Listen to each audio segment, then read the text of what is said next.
Thanks for staying with us. US President Donald Trump's pick for ambassador to South Africa, Leo Brent Bozell III, has arrived in the country, where he will seek to improve fraught ties between the two countries. And he has officially taken up his post after presenting his letters of credence. Let's talk to Dr. Oscar van Heerden, international relations expert and research associate at the Center for African Diplomacy and Leadership at the University of Johannesburg. Doc, good evening to you. Always a pleasure. Thank you so much for talking to us.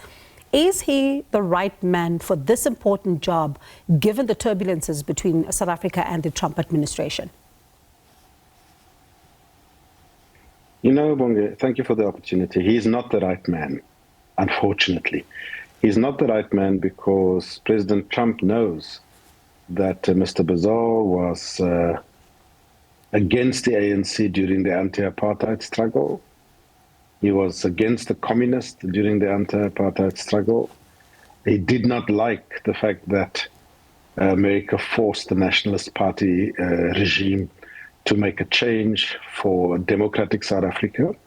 And now he has been chosen to be the ambassador to South Africa, where he has made it very clear during his Senate hearing, his confirmation hearing, that he is here to try and impress upon the South African government to make some wholesome changes, both in their foreign policy and domestic policy. So no, I don't think he's the right person.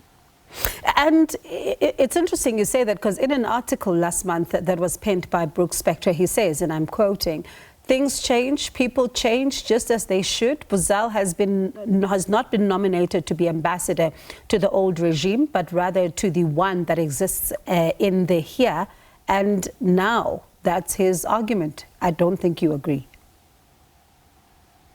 No, I don't agree with Brooks Spencer. I mean, the truth is, when you listen to Ambassador Bozell at the confirmation hearing, he made it very clear, arrogantly so, that he is going to come here to try and tell the Ramaphosa government to drop the case against Israel for the charge of genocide at the International Court of Justice.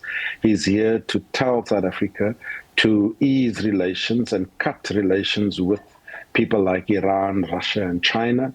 And he's here to also talk about, supposedly, this malarkey of white genocide that he still believes is happening.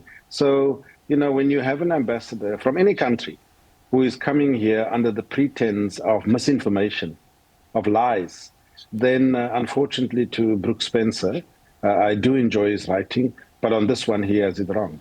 So how then does South Africa approach this particular relationship? Because he's here, and some were hoping that this could be a moment that maybe opens up dialogue.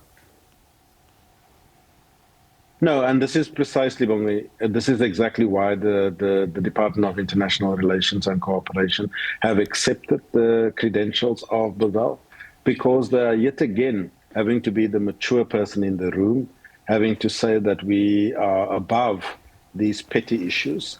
And so we will accept the credentials of the ambassador, because we do think that we need to engage with the ambassador, or through the ambassador, to the Trump administration on some of these misconceptions and misinformation that's there.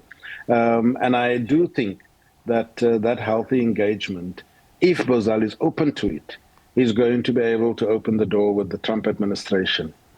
What is the likelihood of that? And I ask this because we saw the president and the delegation going to Washington, and it still, was not enough to allay some of the concerns there. And then here we are again with this continued issue around this genocide, right? So how much of that can change, his presence here? How much of that can change the thinking back home?